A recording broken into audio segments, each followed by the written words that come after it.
สำหรับเรื่องต่อไปนี้ก็ถือว่าเป็นรายการธรรมะรับอรุณก็ว่าได้เป็นรายการธรรมะรับอรุณนี่ก็อยู่ในช่วงของการ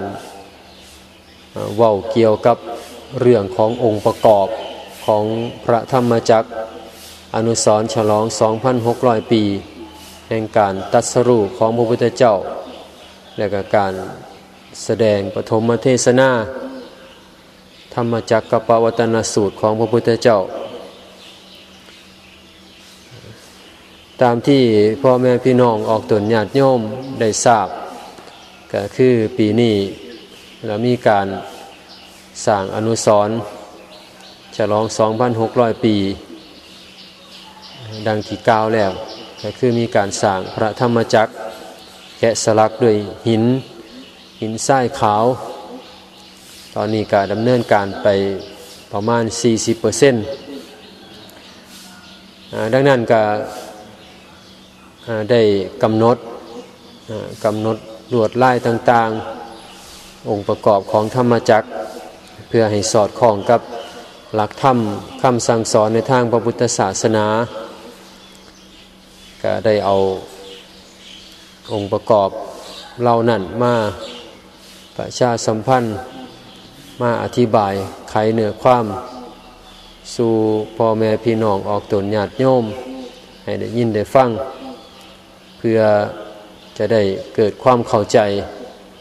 และก็เพื่อให้เกิดแนวความคิดเกิดสติเกิดปัญญาเกิดศรัทธาประสาทะวิริยะความเพียรต่างๆเพราะว่าการสร้างพระธรรมจักรในเทื่อนี้บ่ได้มุ่งหมายว่าสร้างเป็นรูปธรรมจักรแล้วเอามาตั้งไว้เป็นแค่ก้อนหินก้อนหนึ่งมีได้หมายว่าเป็นแนวนั้นแต่ความมุ่งหมายก็เพื่อว่าอยากจะนำเอาหลักธรรมคำสั่งสอนนี่มาเป็นองค์ประกอบของธรรมจักรและก็นำมาเผยแพร่เข้าไปสู่จิตสู่เจอไปสู่จิตสู่เจอของพี่น้องออกตนญาติโยมเพื่อให้มีธรรมจักรนี่อยู่ในจิตในเจอให้มีธรรมจักรอยู่ในจิตในเจอเอาไว้มีแม้นว่ามีเฉพาะธรรมจักรหินมาตั้ง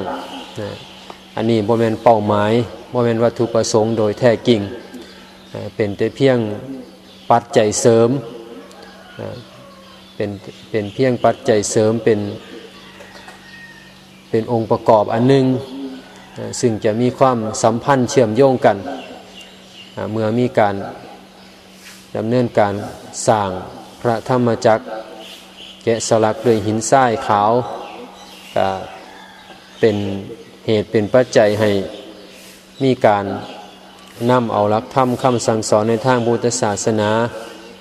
มาเผยแพร่เพื่อให้หลักธรรมคำสั่งสอนนั้นได้หมุนไปในจิตในเจอของผู้ของคนนั่นก็คือเป้าหมายอันสำคัญว่าอยากจะให้ธรรมจักรคือองค์ธรรมซึ่งเป็นนามธรรมเข้าไปสู่จิตสู่เจอของพ่อแม่พี่น้องออกตนญาติโยมพุทธศาสนิกชนทั่วไปนั่นเป็นเป้าหมายหลักเป็นเป้าหมายหลักเป้าหมายสำคัญดังนั้นก็เลยได้นำเอาองค์ประกอบของพระธรรมจักรตอนนี้ก็อยู่ในช่วงของฐานของธรรมจักร4ชั้น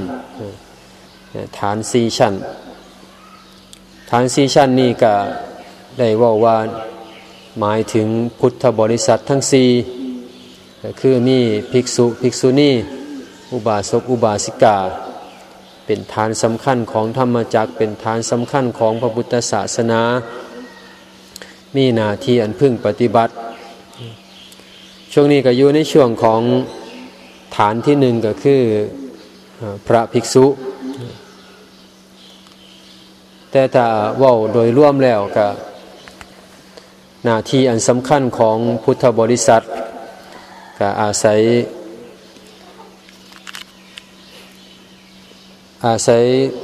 พุทธดำรัส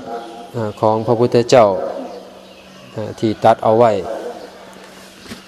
โต้ตอบกับม่านส่วนหนึ่งก็คือได้โต้ตอบกับม่านว่า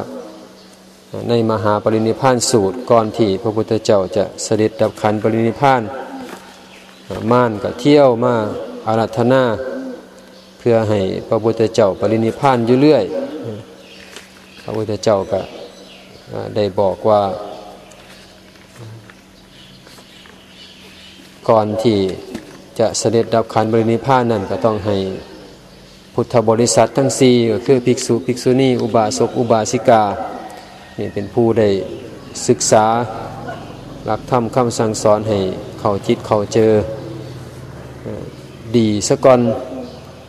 ก็สามารถที่จะปฏิบัติ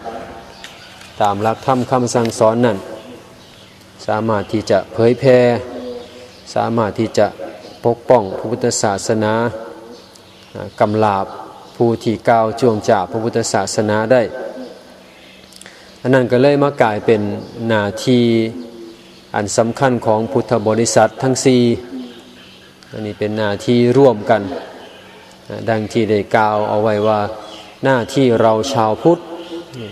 เราชาวพุทธนี่ก็ร่วมทั้งหมด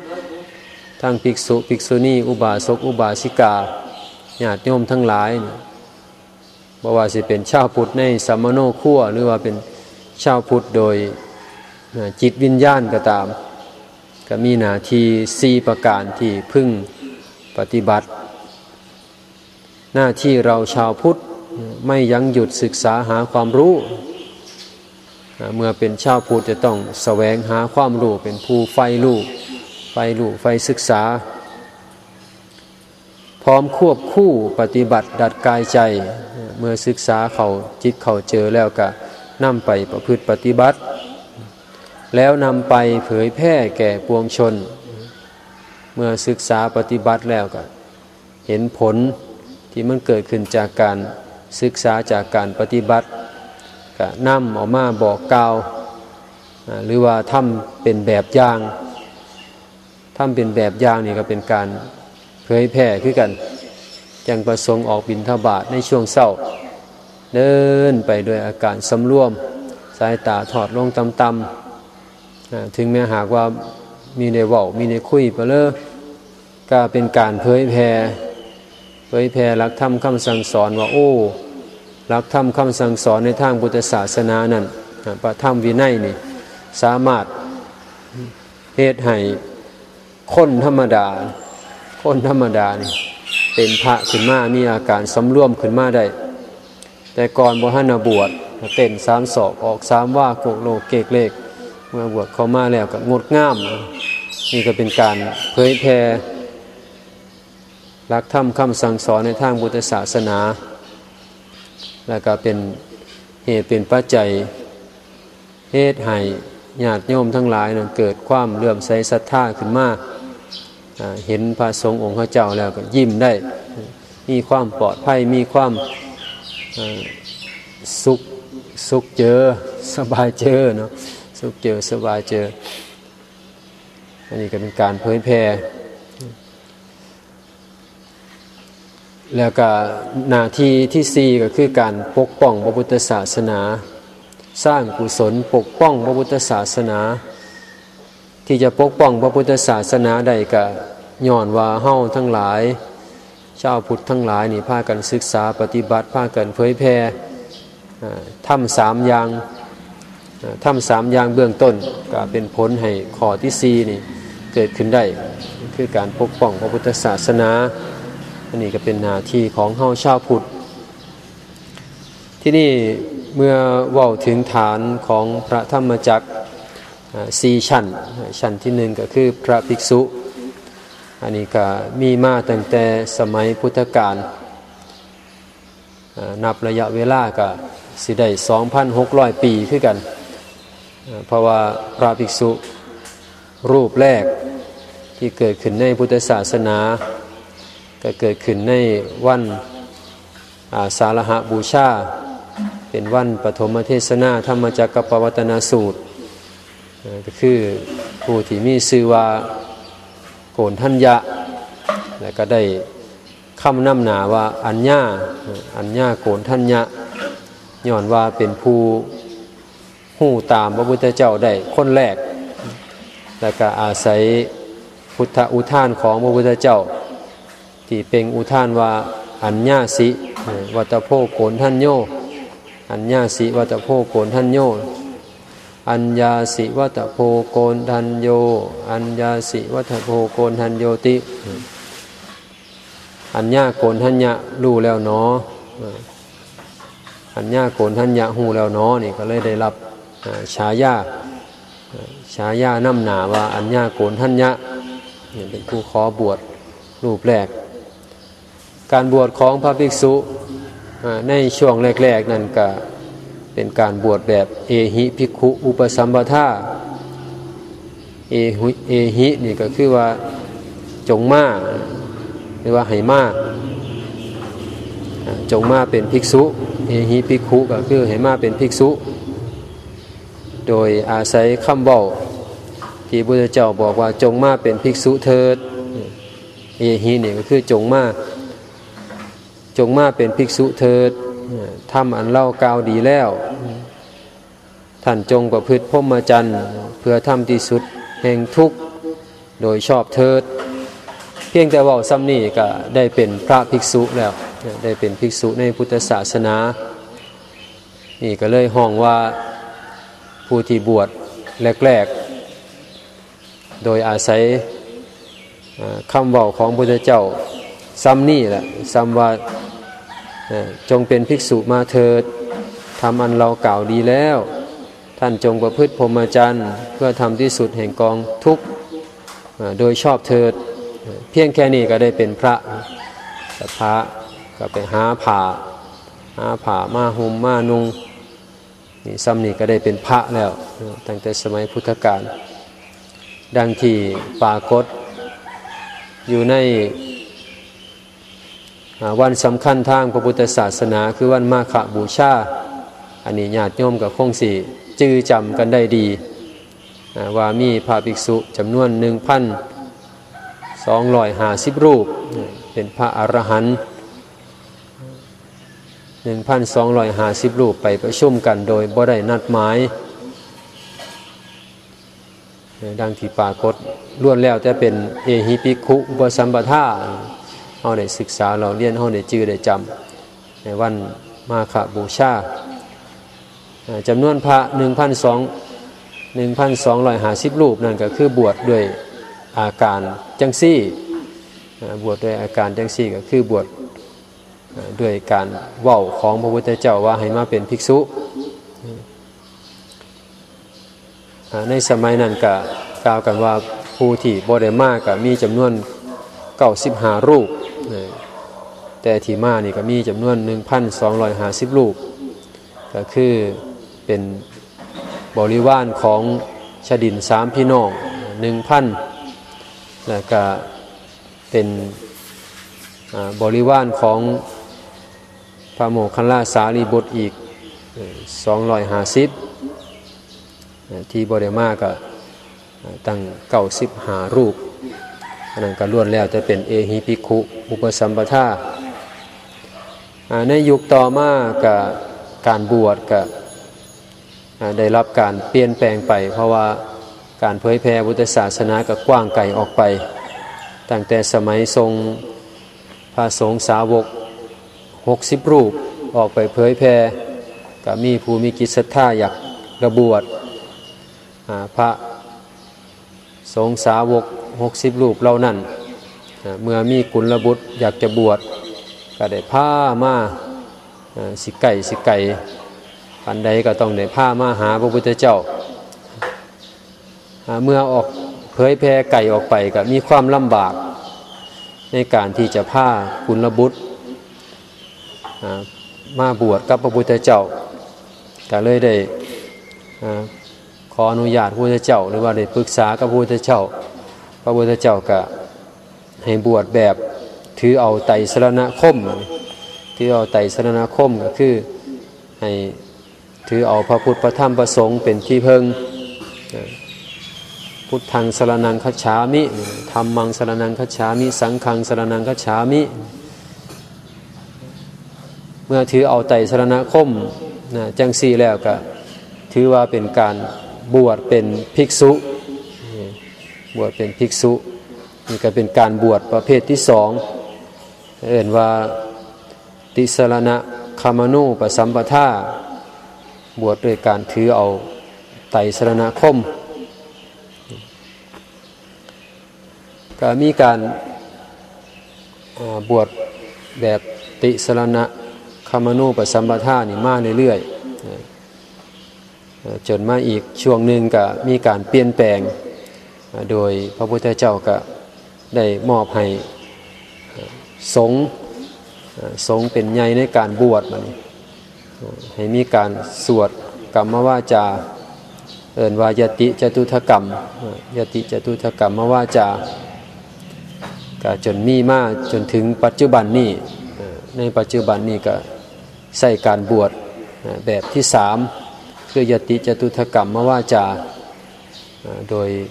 ได้สอบถามถึงคุณสมบัติต่างๆกว่าจะได้บวชก็ต้องซักซ้อมสอบถามกันหลายอย่างหลายแนวอันนี้ก็คือการบวชเป็นภิกษุในพุทธศาสนาก็มีมา3ประการในปัจจุบันก็เป็นการบวชแบบยติจตุถกรรมวาจาต้องมีพระอุปชฌาย์มีพระครูสวดเอ่นว่ากรรมวาจากรรมวาจาจารย์กับอนุสาวนาจาจารย์แล้วก็มีพระนางคณะนางเป็นสักขีพยานอันนี้ก็จังเป็นภิกษุได้นอกจากนั้นการบวชแบบพิเศษบวชแบบพิเศษในสมัยพุทธกาลนี่ก็คือการให้โอวาท3ประการอย่างเช่นให้โอวาทแก่พระมหากัสสปะจังซี่ก็เป็นการให้บวชแบบพิเศษฉะนั้นเมื่อบวชเข้ามาแล้วนี่ก็พระภิกษุเฮานี่ก็ถือว่าเป็นฐานสำคัญเป็นฐานสำคัญของพระพุทธศาสนาเป็นฐานทัพ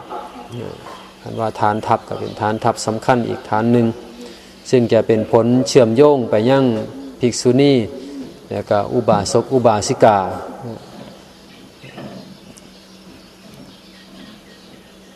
ที่ว่าเป็นผลเชื่อมโยงไปถึงภิกษุณีอุบาสกอุบาสิกานั่นก็ย้อนว่าภิกษุณีก็ดีก็เกิดขึ้นก็อาศัยพระซอยน้ำนอกจากขอโดยตนเองแล้วจังนั่งประชาบดีนั่งประชาบดีก็ขอบวชเป็นภิกษุณีรูปแรกแต่พระพุทธเจ้าก็ห้ามเอาไว้ว่าบ่อยากให้ผู้หญิงนี่บวชเพราะว่ามันก็ลำบากหลายอย่างแล้วก็อันตรายอย่างต่างๆก็มากมายก็ได้ห้ามเอาไว้ตั้ง3เทื่อแต่ว่านางประชาบดีก็ขออยู่หั่นแหละแต่ธรรมเนียมแล้วถ้าหากว่าพระพุทธเจ้าห้ามทั้ง3เทื่อแล้วนี่ก็สิบ่มีเทื่อที่4แต่ก็สิหาวิธีใหม่เมื่อขอบวชบ่ได้ก็เอาห้องให้ไปก็มีความพยายามอีกก็เทื่อนี้ก็เป็นอันว่าให้บวชหรือบ่ให้บวชก็ขอได้โกนผมซะก่อนนางประชาบดีพร้อมด้วยบริวารอีกก็พากันโกนผมห่มผ้ากาสาวพัสมุ่งหน้ามาหาพระพุทธเจ้าอีก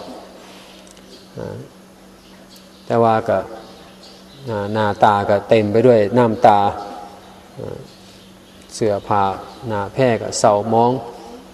บ่ใส่รองเท้านะบ่ใส่รองเท้าตั้งใจว่าแม่นบ่ได้บวชก็สิขออยู่ขอตายก็สิเป็นแนวนั้น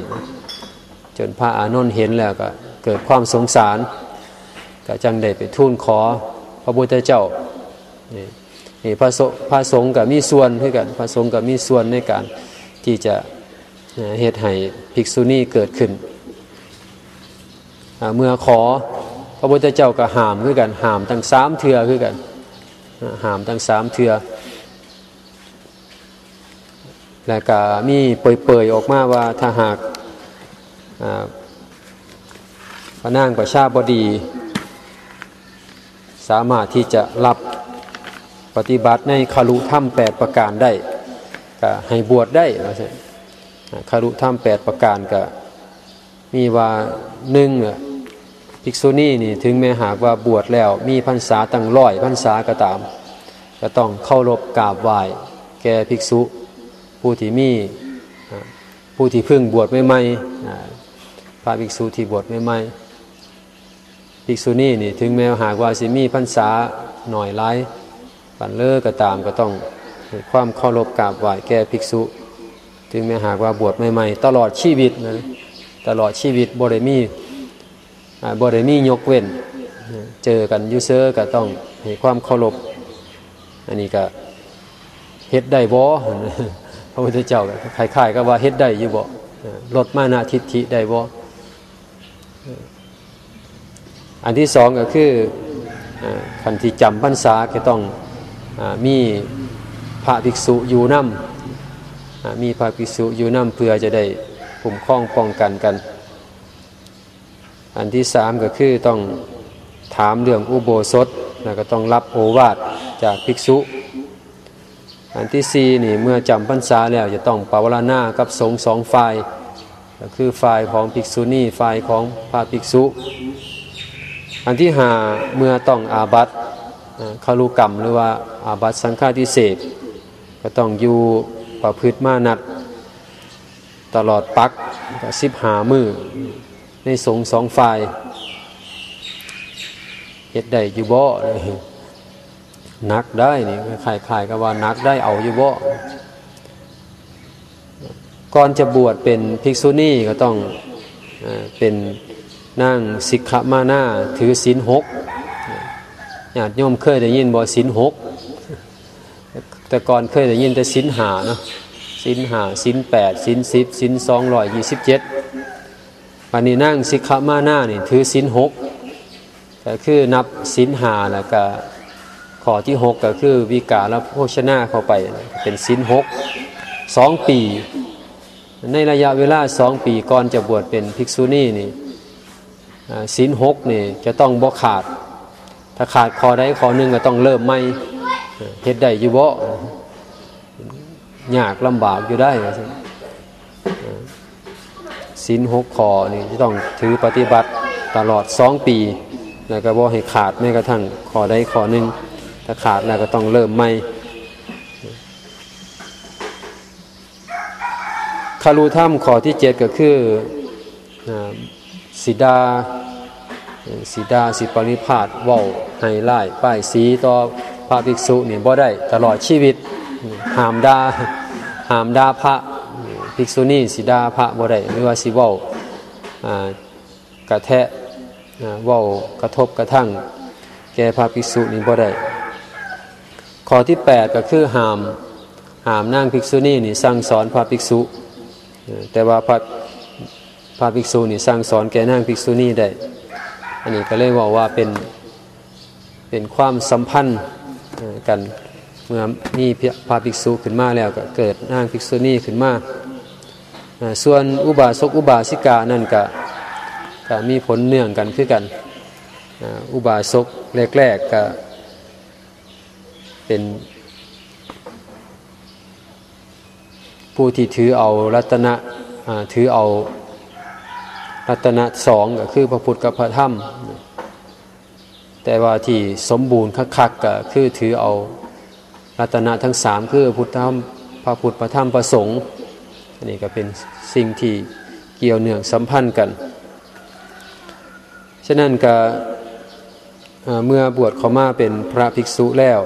ก็สิ่งที่ควรที่จะทำให้เกิดขึ้นในจิตในเจอก็คือสมณะสัญญาทั้ง3สมณะสัญญาทั้ง3ถ้าเฮ็ดได้ทำได้เฮ็ดดีเฮ็ดให้เจริญอยู่เรื่อยๆระลึกอยู่เรื่อยๆตื่นขึ้นมาก็คิดอยู่เรื่อยๆว่า1เฮานี่เป็นผู้มีเพศต่างจากคฤหัสถ์แล้วเป็นพระภิกษุสามเณรแล้วอากัปกิริยาแนวเลอล่ะคือพระคือเนรเฮาก็ต้องเฮ็ดต้องทำการเว้าการจาการไปการมาการอยู่การกินการนั่งการนอน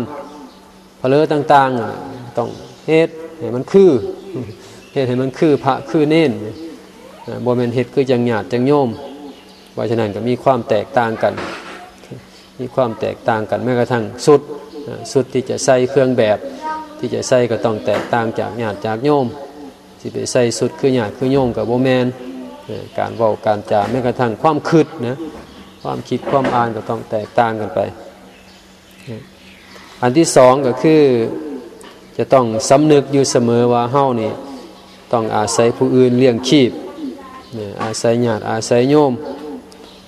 ต้องเป็นผู้เลี้ยงง่ายมีแม่นว่าเคยอยู่เคยกินแนวเลอแล้วก็ต้องห้องเอาเอิ้นเอาเห็นแก่ปากแก่ท้องนี่เฮาอยู่ในชุมชนในหมู่บ้านพี่น้องประชาชนชาวบ้านเพิ่นอยู่เพิ่นกินแนวเลอเฮาก็ต้องอยู่จังซั่นปรับสภาพของกับชุมชนของกับหมู่บ้านเพื่อให้เป็นบุคคลที่เลี้ยงง่ายบ่ลำบากคิดลำบากเจอแก่ญาติแก่โยมเวลาถวายความอุปถัมภ์อุปถากอันที่สามก็คืออากัปกิริยาหรือว่ามารยาทอย่างอื่นที่พระภิกษุสามเณรจะต้องทำให้ดีขึ้นไปยังมีอยู่จะต้องทำให้ดีขึ้นไปเรื่อยๆอันนี้เป็นสิ่งสำคัญเวลาบวชเข้ามาแล้วเป็นพระภิกษุสามเณรก็ต้องมีสมณสัญญาทั้งสามมันก็จังเป็นผลเนื่องสัมพันธ์ไปถึงญาติถึงโยมผู้ถวายความอุปถัมภ์อุปถาก